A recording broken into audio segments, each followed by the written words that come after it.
అస్సలాము అలైకుం రహమతుల్లాహి బర్కాతుహు. ఈ రోజు మనం అందరం కూడా బారాషాహి దర్గా యొక్క స్వర్ణాల చెరువు దగ్గర ఉన్నాము.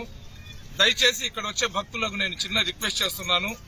ఈ స్వర్ణాల చెరువులో ఏదైతే 17వ తేదీ నుంచి రొట్టెల పండుగ మొహరం జియారత్ స్టార్ట్ అవుతుందో అప్పుడు ఇక్కడ రొట్టెలు మార్చుకోవడానికి అనుగుణంగా అందరూ మా కోటంరెడ్డి శ్రీధర్ రెడ్డి ఎమ్మెల్యే గారు, వాళ్ళ తమ్ముడు గిరిధర్ రెడ్డి గారు, మన సాబీర్ ఖాన్, శంషుద్దీన్, నేను, కమిటీ చైర్మన్ ఖాదర్ బాషా గారు, మునీర్, మేమందరం కూడా కార్పొరేషన్ వాళ్ళని పెట్టుకుని నీళ్లను మనం క్లీనింగ్ చేస్తున్నాం. చూడండి ఎంత క్లీన్ గా నీళ్లు వస్తున్నాయి. దయచేసి ఇక్కడ వచ్చే భక్తులకు మేము రిక్వెస్ట్ చేస్తున్నాము, ఈ నీళ్లలో దిగి స్నానాలు చేయడం కానివ్వండి, ఆ నీళ్లలో వ్యర్థాలు వేసి గలీజ్ చేయడం కానివ్వండి చేయబాకండి.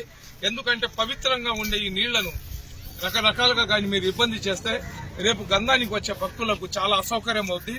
ఈ నీళ్లు కానీ చెడిపోతే చాలా ఇబ్బంది అవుతుంది. కాబట్టి అందరికి మేము సలాం చేసి దండం పెట్టి రిక్వెస్ట్ చేస్తున్నా, ఈ చెరువులో దిగేసి ఆ విధంగా స్నానాలు చేసి చెప్పులు వదిలేసి దీన్ని దయచేసి గలీజ్ చేయబాకండి. ఎంతో లక్షల మంది నమ్మకంతో విశ్వాసంతో పవిత్రంగా వచ్చే ప్రదేశం ఇది.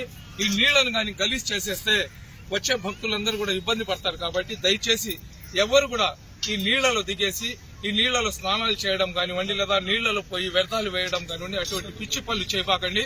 ఆ విధంగా కానీ చేస్తే మటుకు ఖచ్చితంగా పోలీసు వాళ్ళ చేత వాళ్ళ మీద చర్యలు తీసుకోబడతాయి. ఇది గమనించుకోండి. ఎవ్వరు కూడా ఈ నీళ్లలో కానీ దిగి స్నానాలు చేస్తూ బట్టలు ఉతకడము, డైపర్లు వేసేయడం, ప్లాస్టిక్ కవర్లు వేసేయడం ఇట్లాంటి పనులు చేస్తున్నారు. కాబట్టి దయచేసి ఎవరు కూడా ఈ చెరువులో దిగి దాని మడుకు మీరందరూ కూడా గలీజ్ చేస్తే మడుకు చట్టరీత్యా చర్యలు తీసుకుంటాం. అస్సలాము అలైకుం.